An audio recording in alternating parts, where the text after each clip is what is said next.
What do you get when you pit 16 heavily armed strangers against hordes of alien bugs with teamwork-centric objectives? The complete and utter chaos of Starship Troopers Extermination. Sometimes that chaos is full of fun and spectacle. There is something incredible about standing on a wall with your fellow soldiers firing at a tide of aliens who are more than happy to climb over the bodies of their fallen brethren in order to scale your defenses. It's an awesome experience that ramps up even further when a giant ball of plasma strikes the tower next to you. A wall on the opposite side of the compound crumbles, medics move to revive the fallen, and engineers repair the damage while the gunners cover them. In those moments, Starship Troopers Extermination is at its best, and you get a real taste of the magic that the game can offer. However, at other times, utter chaos can be confusing, frustrating, and unenjoyable. Throwing 16 strangers into a scenario that requires very specific player roles with very little structure to support that kind of coordination often leads to a type of chaos that's akin to having a sudden bout of explosive diarrhea in the middle of a tornado while the family dog is also on fire. When Starship Troopers Extermination is good, it's really good, but it's only good some of the time, and it honestly feels a little bit unfinished. That's problematic since the game is no longer in early access. The meat of the game centers around multiplayer missions. There is a solo campaign, but it really only serves as an overly long tutorial. It's also about as entertaining as scrubbing the bug guts off your car's windshield with a toothbrush. You simply waddle down repetitive underground tunnels with brain-dead AI squad mates while occasionally shooting away from bugs. The solo campaign is dull and completely unrepresentative of what the game actually is. I'm not exaggerating when I say that Starship Troopers would be better without it, because anyone who starts their enlistment by playing the solo mode is going to come off with a very poor first impression. The real juice is squeezed out of the variety of multiplayer mission types that range from a squad of 4 planning charges on underground nests to the bigger 16-player horde and objective-based missions. These missions rotate on a timer and can take place on different planets, difficulties, and modifiers. You take on these missions as one of 6 highly customizable classes. You can unlock new weapons, perks, and gadgets for these classes just by playing. The variety impressed me, not just the amount of stuff available, but how each weapon, class, and perk felt impactful and offered really varying playstyles. An engineer with a flamethrower and enhanced build tool feels different than one toting a shotgun. Furthermore, the usefulness of each class is really showcased during the actual missions. Everyone has a place on the team. Snipers are excellent at taking out dangerous targets like gunner bugs and bombardier beetles. The demo is great at crowd control and clearing out corpses. Engineers and medics are the lifeblood of the team, as one keeps the soldiers alive, while the other keeps the team's structures in one piece. The weapons themselves have some serious kick in regards to recoil, but feel very nice to use and make the arachnids explode and burst in satisfying ways. Every new gadget, attachment, and weapon is exciting to unlock. Each one gives you new ways to play with side grade choices rather than straight upgrades. It's also really refreshing to just be able to play like an old school game. No battle passes, daily quests, or premium currency. You play as a class, you gain XP as that class, and you unlock cool stuff. It's really that simple. One of the most unique elements of Starship Troopers Extermination is that it kind of feels like a light hybrid of an RTS game. In most modes, you can pull out a build tool to construct various structures, including walls, gates, towers, bunkers, turrets, and more. You can only build in designated areas, but engineers can build a few specific structures outside of those zones. Building structures consumes ore, and in some missions, players even have to go harvest and bring back that ore themselves. This isn't just a gimmick, but a core part of the game. In most modes, you will be working out of and defending a base. That base will always be player-made. You and your teammates make the walls, the towers, the ammo boxes, and even the spotlights. I love this mechanism, at least conceptually. It adds another element of gameplay that dictates your success beyond your ability to aim a gun, and that's really cool. The entire team gets to have a sense of ownership over the base they're defending, and it's a really interesting dimension to add to a horde shooting game. Each structure has its own purpose too. You can build a variety of walls, some of which have ramps for easy access. You can make gates, auto turrets, and man turrets, both of which have to be reloaded by a player carrying special ammo boxes to them. Spotlights help the entire team actually see what they're shooting at, and bunkers give really defensible positions for players to use. The idea is an amazing concept, but its execution leaves much to be desired. All 16 players can build, and they all share the same resource pool. The end result is similar to throwing a barrel of monkeys into a room filled with hammers and nails and hoping they come out with something coherent. The entire team often dashes to build whatever they think is effective with no regard for coordination or teamwork. It becomes a game of who can Fortnite the fastest, as you struggle to lay down what you want to build before someone else does, or all the resources get used up.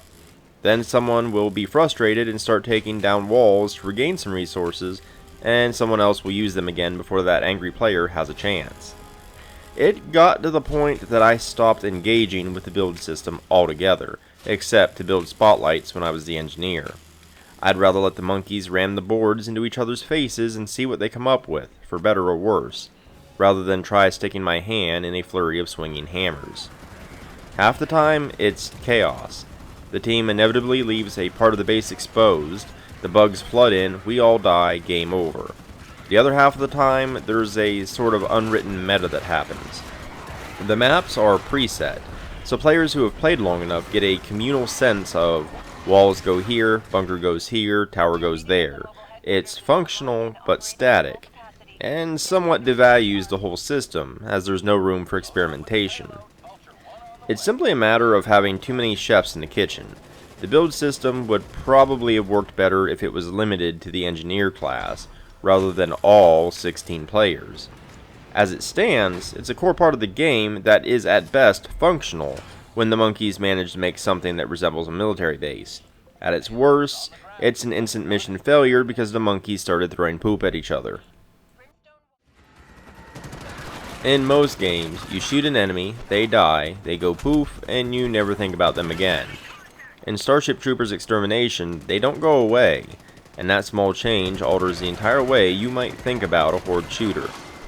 As arachnids die, their corpses litter the battlefield, becoming a literal obstacle that can obstruct your movement, a wall that can block your gunfire and line of sight, and serves as a morbid ladder for the bugs to climb up your walls.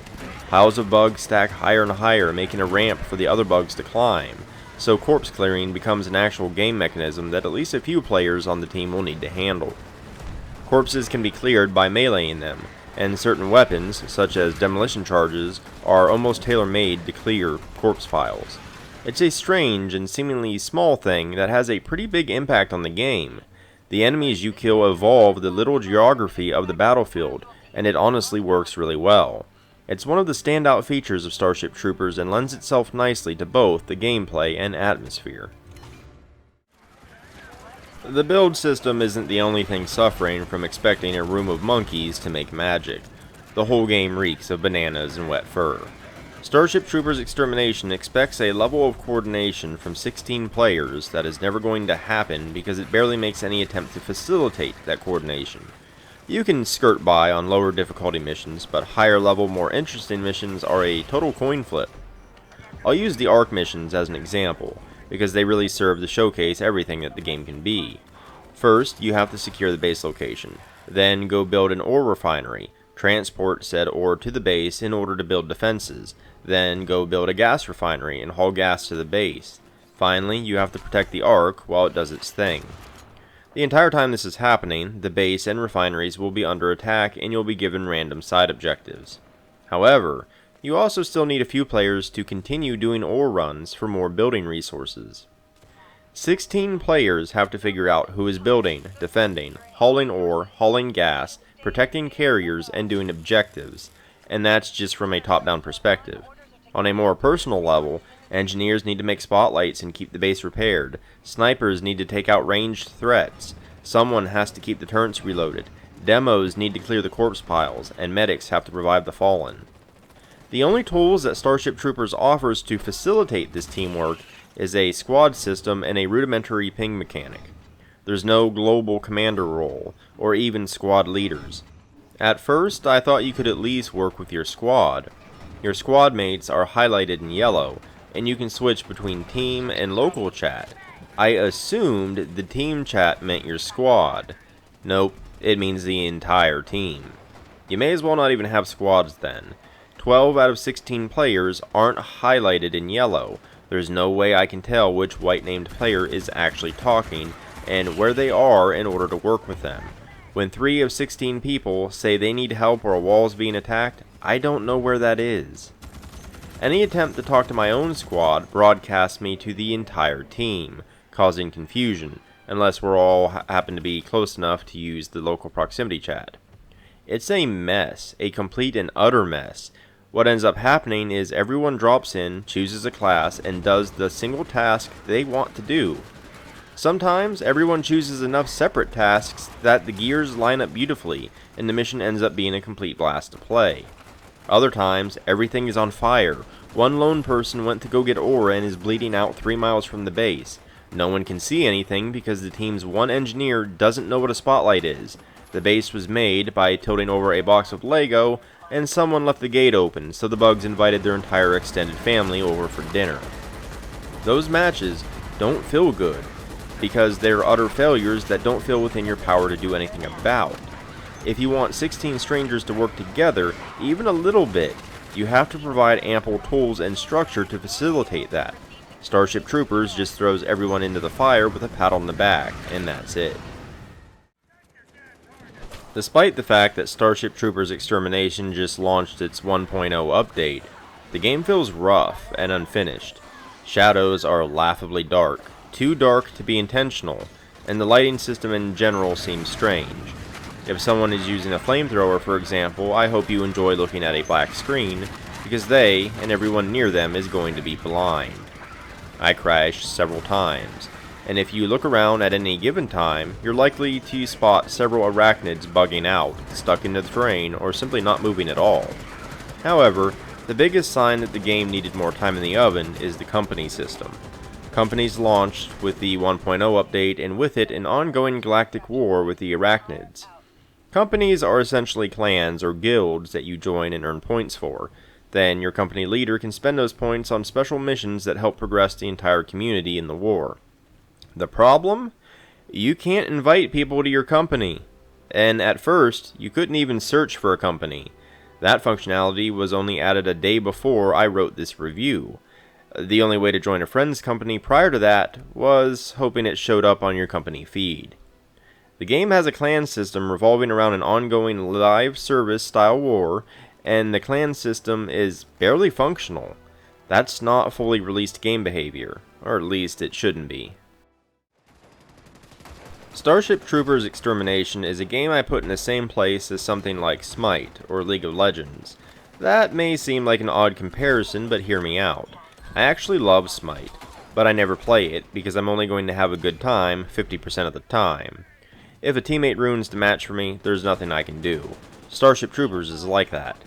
My enjoyment of the game is based on the actions of 15 other people, and the thing is, it's not their fault. The game expects a lot of coordination without giving you realistically viable ways to coordinate with a room full of people you just met 5 seconds ago. Half of them probably have audio communication completely muted anyway. Sometimes it works out, other times it doesn't, and when it doesn't, the game isn't fun. Failing is fun, as long as we played the game correctly, so to speak. Failing because no one built a wall on the south corner of the base, or because only 2 people went to get ore, or because too many people chose the sniper class is much less thrilling. Imagine an American football team with no game plan, so the entire defensive line scatters in random directions, letting the quarterback get sacked. However, the quarterback is just a lone football on the ground, because no one knew whose job it was to be the quarterback in the first place. I have no idea if that metaphor even works, because I don't know anything about football. Yet that fact works as an even better metaphor for the what the hell is going on feeling that you get when playing a match of Starship Troopers Extermination. It's frustrating because Starship Troopers Extermination has a lot of cool ideas, and some matches are blood-pumping spectacles that feel fantastic. Yet the lack of structure dictating the coordination of 16 random strangers and the unfinished feel of the game brings the experience down far too often. These issues can certainly be addressed, but whether or not the game's player base will sustain it long enough to see any meaningful updates is completely uncertain. If you enjoyed this video or found it informative, consider liking and subscribing. It really helps me out a great deal. I've also left links down in the description below, including to my website, where you can find the bulk of my written content, but also to my social media, Ko-fi, Patreon, and more. But in any case, thanks for watching, and until next time.